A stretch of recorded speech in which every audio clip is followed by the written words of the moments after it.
minutos de que de la mano tuya entendamos por qué el gobierno decía hasta hace muy poco que, por ejemplo, que lo peor había pasado, ni se hablaba del tema del Fondo Monetario, ni se hablaba de este recorte que ahora hace Duhovne. Digo, ¿qué pasó para que en tan poco tiempo de estar, parecíamos que tranquilos, estamos como estamos?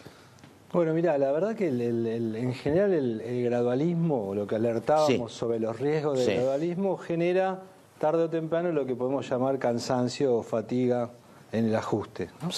Es un proceso largo, una transición larga, donde todos los actores, tanto del lado del gobierno como del lado de la opinión pública, como del lado de la oposición, empiezan a experimentar esta sensación de hasta cuándo, cuánto tiempo más, por qué tengo que ser siempre yo, digamos, desde el punto de vista de la inflación, las tarifas. Sí, claro. Y esperando siempre a que en algún momento haya una noticia que diga, bueno, ahora sí cambió, estamos en un nuevo régimen, se terminó la etapa de transición y estamos en una Argentina normal.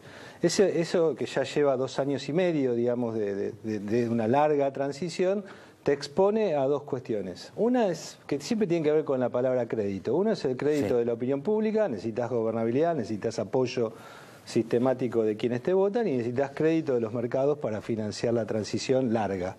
Cuando alguna de estas cosas desaparece o entra en ruido, genera esto que llamamos los riesgos del gradualismo, coyunturas críticas que en algún momento tenés que enfrentar. Me parece que se subestimó la cuestión económica. Yo te escuchaba recién, decía, bueno, en la política empieza a haber... Claro. Pero la pregunta relevante es, ¿gobernabilidad para qué? ¿Para qué construís gobernabilidad, esta sensación de que Macri la tenía atada hasta el 2019, si no es para resolver problemas? Entonces, cuando uno ve que los problemas duran en el tiempo, no se enfrentan y no se resuelven, te expones a esta falta de crédito, tanto de la opinión pública que reclama y dice hasta cuándo, y de los mercados dicen, me gustaría ver que estás haciendo las cosas mejor. Ahora, parecía un equipo con antecedentes, es un equipo con antecedentes, sólido. Digo, la famosa cuestión de que el déficit comercial crecía y crecía, que cada vez exportamos menos, importamos más. Eso es una cuestión que uno está viendo, me parece, desde el 2015. ¿No había políticas paliativas o modificar eso 2015, 16, comienzo del 17? Mira, en general el tema del crédito, cuando uno se endeuda en el exterior para financiar un déficit fiscal, vas a tener su correlato. El otro lado de la otra cara de la moneda es el déficit externo, el déficit de avanzada comercial y del balance de pagos.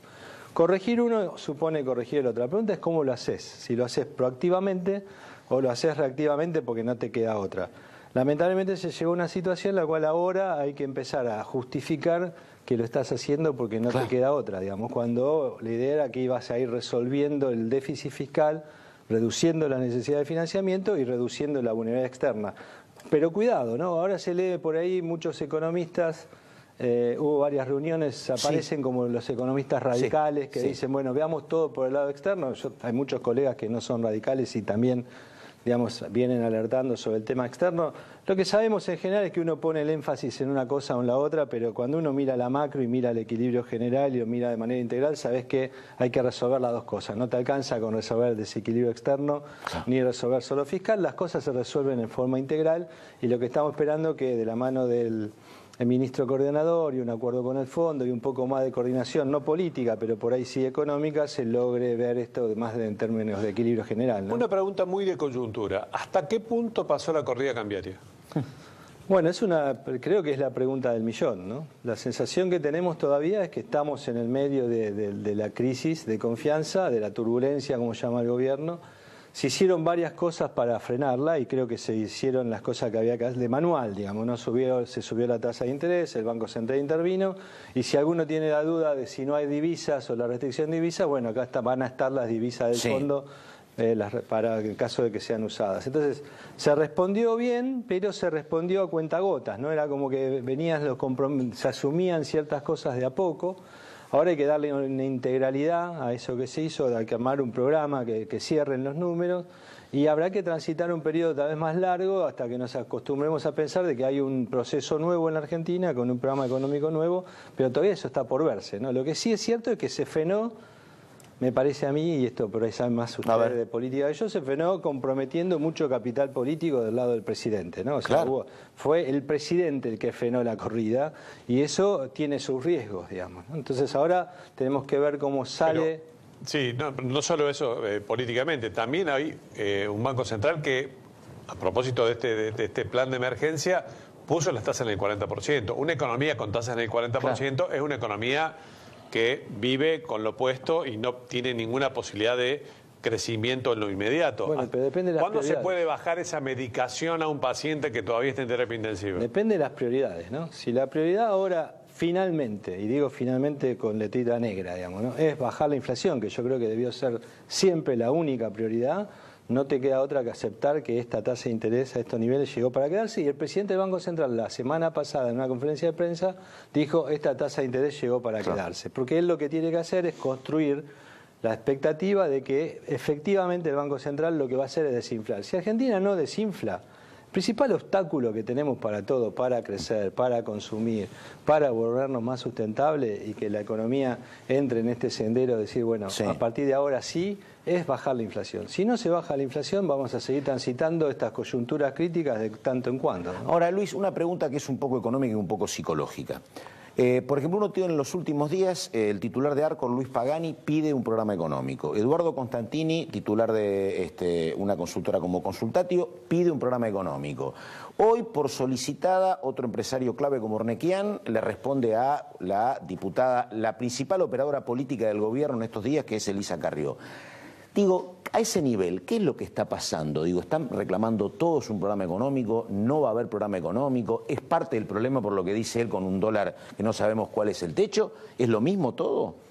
Tengo la sensación que sí, ¿no? El reclamo de un programa económico es el reclamo de una hoja de ruta que diga por dónde va a transitar la economía argentina de acá más, y que no quede esta sensación que por un lado la tasa, por otro lado la oferta de 5.000 millones de dólares a 25 pesos por dólar, por otro lado el fondo. Me parece que hay necesidad de generar esa hoja de ruta, una idea para dónde quiere ir el gobierno y qué es lo que va a hacer para llegar ahí. Pero con un contenido un poco más integral, y hay un tema muy elemental, ¿no?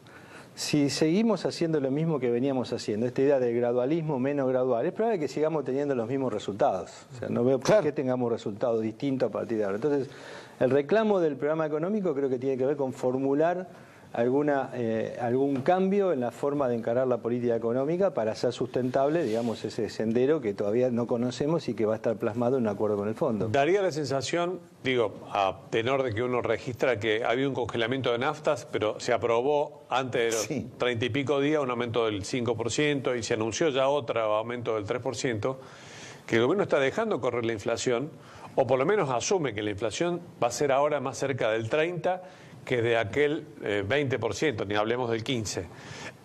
Esta también es, aprovechando la desgracia, una oportunidad para bajar el déficit por la vía de la inflación. Creo que no, creo que es hacer de la necesidad virtud, digamos, ¿no? Claro, digamos, por eso vamos a una tasa del 30%. Ahora, déjame alertar sobre algunas cosas cosas que se dicen. A ver. No conozco experiencia de licuación controlada que haya salido bien, o sea, que haya sido controlada. Cuando un gobierno empieza a insinuar que la idea es licuar, en general eso sale mal, porque se licúa, entre otras cosas, también se licúa el poder político, y bastante rápido. Entonces hay algunas propuestas que dicen, bueno, resolvamos el tema del back por este lado, ¿qué pasa si devaluamos un poco más rápido para ajustar el sector externo? Se escuchan muchas cosas. En general todas proponen generar una tasa de inflación un poco más alta de manera sorpresiva, de forma tal de licuar los stocks, ya sea el stock del EVAC, el déficit fiscal, bueno, es un flujo, pero reducirlo en términos de producto nominal. Y en general estamos viendo esos tipos de propuestas que no te llevan a ningún lado porque son tan o más riesgosas que el gradualismo mismo. Luis, los anuncios de Duhovne, esto de que no se toma personal público por 2 años, algunos recortes en contratos con universidades, digo, ¿y sirve? ¿Es un mensaje para el fondo? ¿Modifica algo? ¿Qué es? Todo ayuda, ¿no? Cuando vos tenés que hacer el ajuste del gasto, tenés que ver dónde tenés un poco de tela para cortar. El problema con la política fiscal es que tiene nombre y apellido.